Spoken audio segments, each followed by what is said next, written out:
Olá, tudo bem? O nosso entrevistado de hoje é o presidente do Minaspetro, Paulo Miranda. Vamos saber dele qual é o tamanho desse sindicato que reúne o comércio de combustíveis aqui em nosso estado. Senhor Paulo, muito obrigado pela sua presença aqui no programa. Prazer é nosso. Bem, o tamanho hoje, economicamente, do seu sindicato, o que ele representa na economia de Minas Gerais, nesse setor fundamental aí de combustíveis?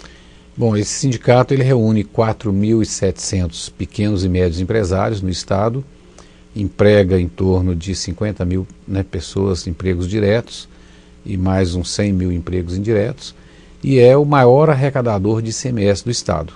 Hoje nós somos responsáveis por 27%, 28% da arrecadação de ICMS do estado.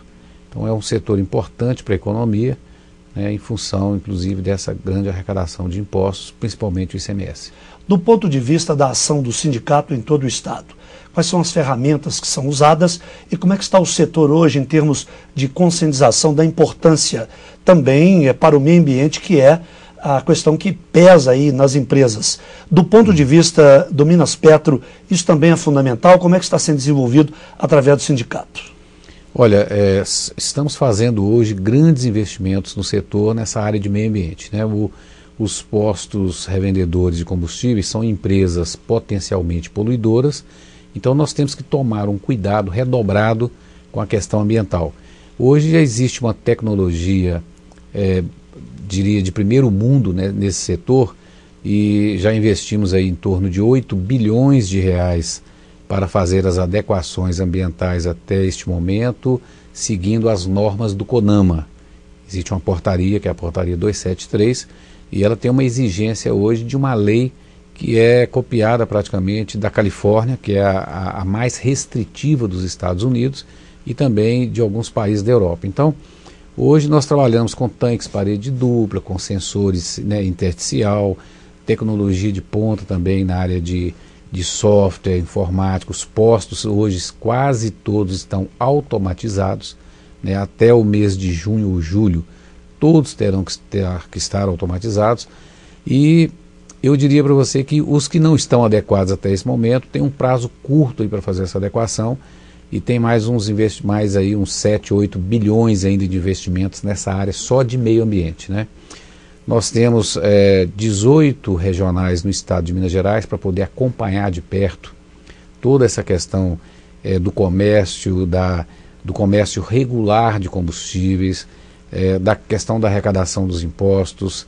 E o estado de Minas é um estado muito grande, e hoje nós temos uma parceria, João, com todas as autoridades que estão envolvidas com o setor, o Ministério Público de Defesa do Consumidor, Ministério Público de Crimes contra a Ordem Tributária, a Agência Nacional de Petróleo, a IPEM, e INPM. Então, todos os órgãos a BNT, que de alguma forma estão ligados a esse setor do comércio de combustíveis, nós temos uma parceria fundamental, inclusive com a FEAM, que é a Fundação Estadual do Meio Ambiente, porque com essa preocupação com relação ao meio ambiente, até as embalagens que são usadas no setor, uma lata de óleo, quando um cliente troca o óleo no posto de gasolina, essa lata de óleo ela tem que ser lavada, e depois reciclada. Então ela tem que ser recolhida e voltar ao mercado,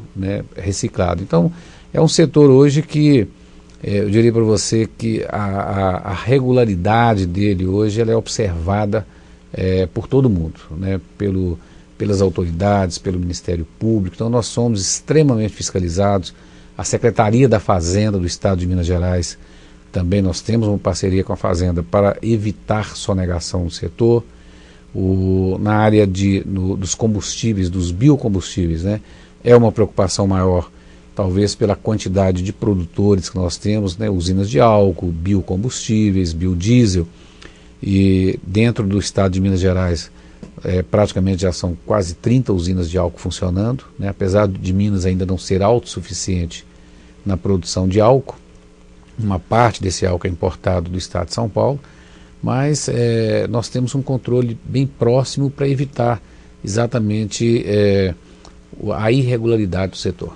Bem, falando em irregularidade, a gente via vez por outra, e teve até aquele caso traumático aqui em Belo Horizonte, né? Com assassinato de um promotor também. Justiça. Isso já foi superado? Qual é o grau que vocês têm hoje de controle sobre esses empresários que têm postos de gasolina? Aliás, ter um posto de gasolina é sinônimo também de ganhar dinheiro. Ah, eu vou comprar um posto de gasolina. Sempre foi assim, trabalhar no Banco do Brasil tem um posto de gasolina. Como é que é hoje, como é que está esse controle em cima desses que ainda procuram adulterar?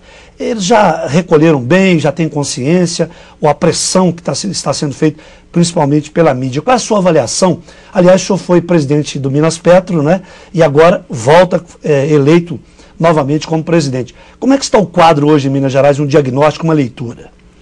Olha, o assassinato do promotor no ano de 2001, de janeiro de 2001, se não me falha a memória, realmente foi um momento traumático da revenda.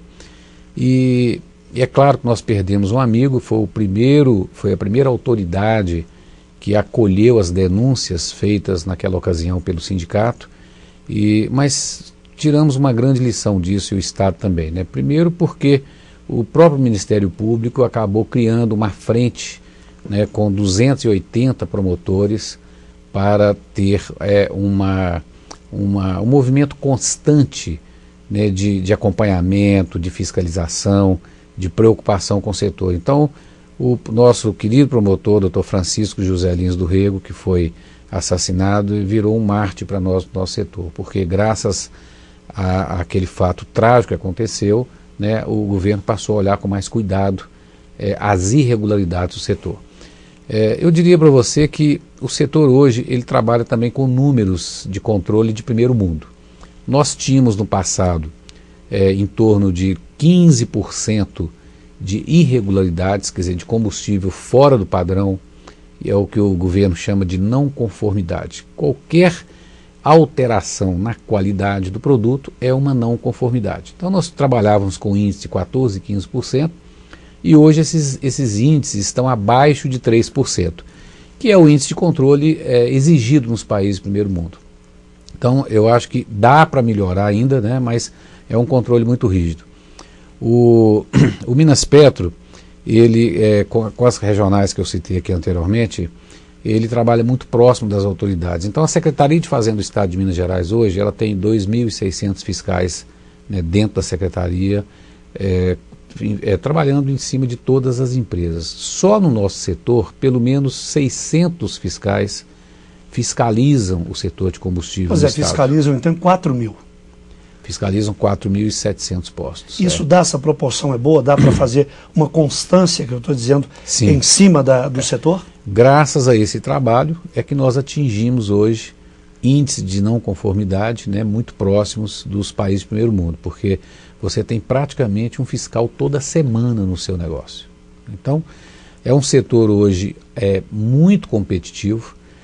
Você não pode mais dizer que ter um posto de gasolina ou ser gerente do Banco do Brasil é um grande negócio, porque hoje o mercado é muito competitivo. Então nós trabalhamos também com margens de comercialização de primeiro mundo. O Sindaçuca conseguiu que o governo do estado mandasse para a Assembleia Legislativa, vale para o ano que vem, só em janeiro, sim, a redução do ICMS lá na bomba, lá no posto de gasolina, do álcool de 25% para 22%, mas a da gasolina sobe de 25% para 27%. A sua avaliação, qual vai ser o impacto e o que vai trazer de positivo para o consumidor? Quer dizer, julgando o consumidor, forçando o consumidor aí positivamente a procurar o álcool, não é? Exatamente. Por causa dessa diferença de alíquota. Nós fizemos uma conta rápida e isso vai onerar o consumidor do carro a gasolina pelo menos em 6 centavos. E vai diminuir para o consumidor do carro a álcool, né, pelo menos uns 5. Então nós vamos ter uma diferença inicial de 11 centavos. A nossa preocupação é que, será que isso vai resolver o problema, por exemplo, dos produtores de álcool?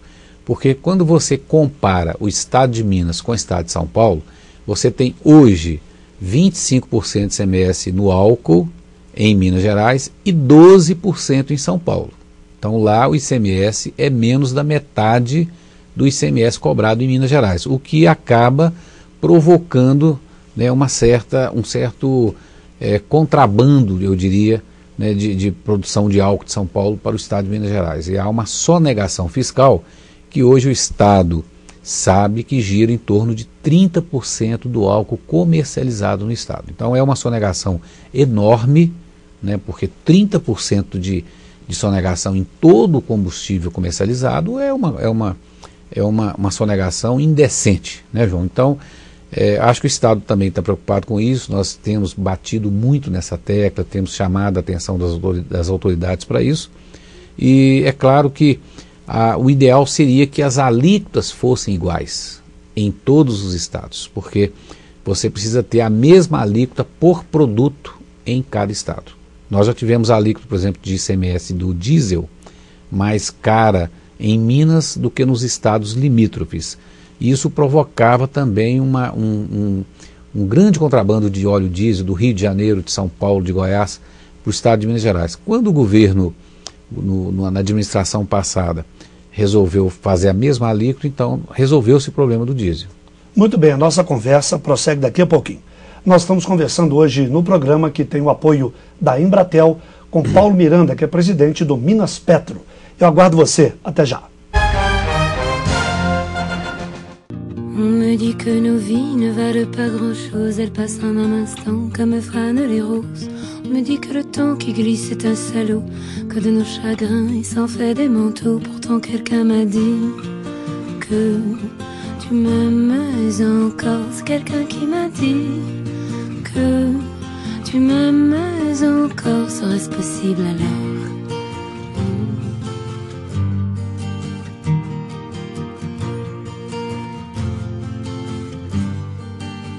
On dit que le destin se moque bien de nous, qu'il ne nous donne rien et qu'il nous promet tout. Paraît que le bonheur est à portée de main, alors on tend la main et on se retrouve fou. Pourtant quelqu'un m'a dit que tu m'aimes encore. C'est quelqu'un qui m'a dit que tu m'aimes encore. Serait-ce possible alors? Serait-ce possible alors?